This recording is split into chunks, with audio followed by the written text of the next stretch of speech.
D'abord, ce Gérard. Gérard, qui es-tu?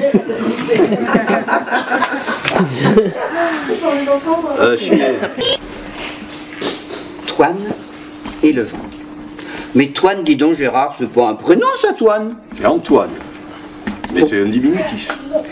C'est un demi-Antoine. C'est un Toine. Toine et le vent. Toi?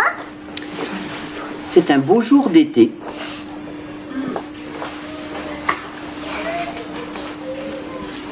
Dans le jardin, Toine se promène.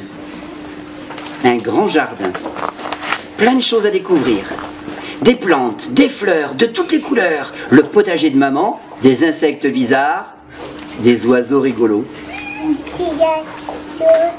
Au pied d'un tronc d'arbre mort, un petit tas de sciures.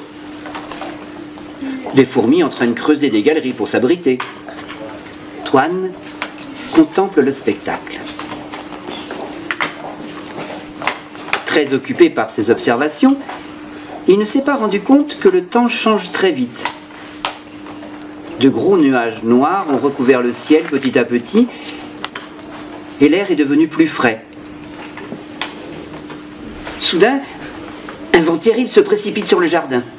Les arbres se tordent, tout s'envole, les tomates de maman sont couchées au sol. Toine essaie de se lever pour rentrer à la maison quand une rafale énorme le pousse et il tombe sur les fesses.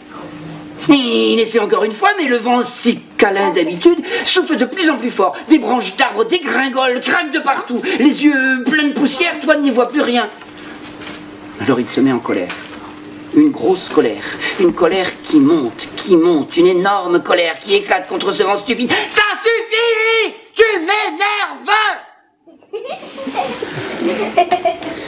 Et le vent s'arrête instantanément. Ah! Plus un souffle. Plus rien. Alors Toine se sent fort. Très fort.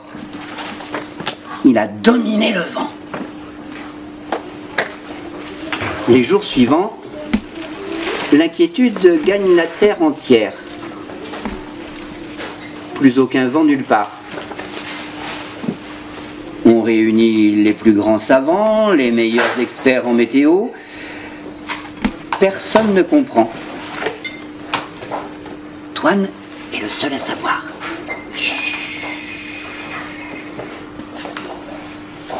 Sans vent, les mers et les océans ne bougent plus. Aucune vague. Pas le moindre clapotis. Les éoliennes sont à l'arrêt et les bateaux à voile coincés dans les ports.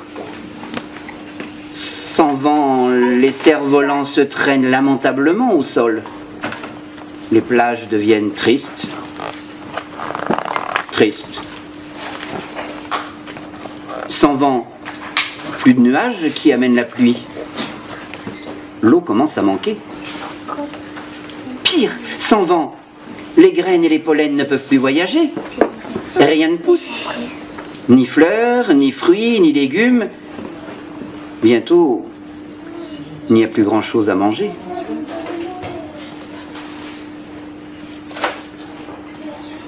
Toine ne se sent plus aussi fier. Il devine qu'il a provoqué des catastrophes bien plus graves qu'une simple tornade dans son jardin. Hé, psst, le vent! Souffle! Mais souffle! Pas de réponse. Pas la moindre bise. Le silence, seulement troublé par le bourdonnement d'une abeille. Elle se pose sur le bras de Toine qui ne bouge pas. Je te parle au nom de toutes les abeilles. Depuis que le vent a cessé, nous faisons 3 fois plus de travail pour essayer de donner du pollen aux fleurs. Nous n'en pouvons plus. Par ta faute, tu as fâché un élément de l'univers et tous les autres sont détraqués. Tu es le seul à pouvoir réparer ça. Il faut que le vent revienne.